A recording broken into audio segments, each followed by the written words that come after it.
George and Liz Ford faced a family crisis when their teenage daughter Rachel converted to Islam as a student in Leeds. Well, when I was at school, we didn't have religious education into other religions. It was just Christianity. So unfortunately, my understanding of other religions was very poor. So my concept of Islam was incredibly limited, and I actually didn't give it any thought. Prior to Rachel undergoing her conversion, I had the impression, be it being fed by the media, I hasten to add, and by perhaps populist films, that most Muslims were kind of hell-bent on the destruction of Western civilization.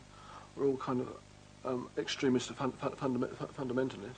I first became exposed to Islam when I first came to university. Back at home in my village, there really aren't any Muslims at all. When I came to Leeds, obviously there was quite a few, and I was very curious. I think at the end of the day, I basically just wanted answers as to why we were here, what was our purpose. I was just curious, you know, it's a new ways of thinking of things. I think my reactions were shock, horror, disbelief. Was it a fad of Rachel's? Was she going to get over it? What will our friends think about it? I sent her emails saying that this has been a great blow and a great shock to the family, Rachel. How are we going to cope with it? What have we done wrong? Why have you rejected our ideals, our religion, our dress code, our personal code, all out the window? Why? What have we done that's so wrong?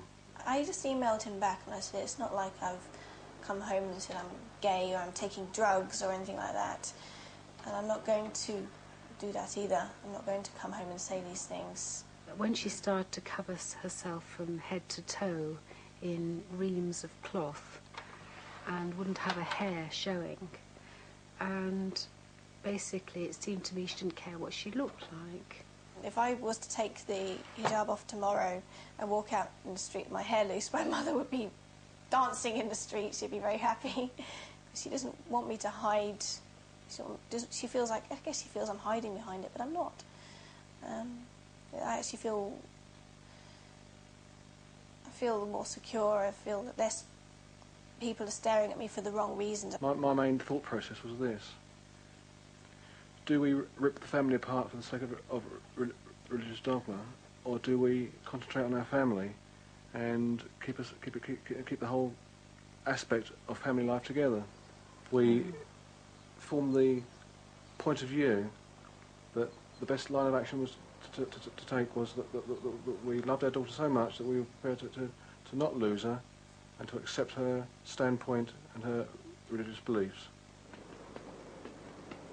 When we go and see Rachel at university, it does seem strange. They know her as Latifa. They don't know her as Rachel. I will call her Rachel. I haven't actually changed my name. I've just added to it. I felt I needed to because Rachel, at the end of the day, was my Christian name. It was a name that was given to me on the day that I was christened. I'm not a Christian anymore. But while her family has come round, it's been a different story with their wider social circle. Local friends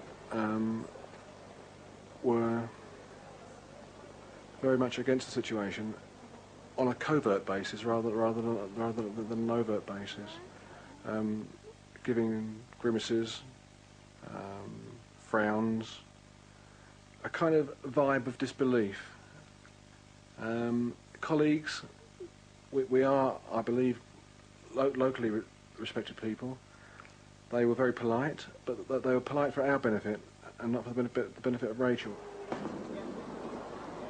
Yes, yes.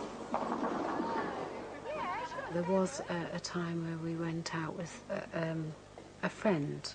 I know a friend who, unfortunately, I won't class as a friend now. And she was certainly plied with alcohol, even though Rachel, as a Muslim, of course, does not drink, and she will not drink. And she asked for a Coke, and it had something else in it. Definitely has something else in it. Things that have bothered me have been reaction of people that I do care about if they have been against it. There was a family event a while back where I did feel that I was snubbed. I felt that my family was neglected as well because of me and what I had done. Frankly, this has now given me a very great insight